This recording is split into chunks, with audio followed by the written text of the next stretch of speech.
Hva er pølsen din nå, Rune? Nei,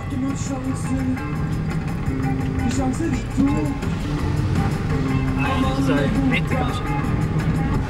Du er helt cool. Nei. Jeg er lett svett. Men hva er det som er planen nå? Sånn filmmessig plan.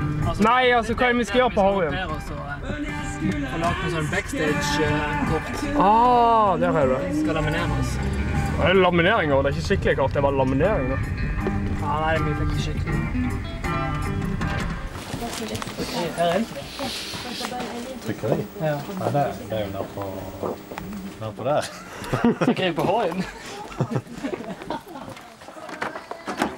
De bare følger etter deg.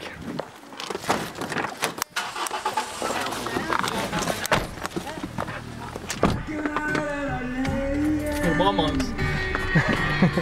Action. Helt laget. Er det inn? Nei, videre på. Det er godt Espen er kontrollen på dette. Her har han ikke han. Det er her. Inn til Siemens. Hvor går vi inn? Der borte. Ok.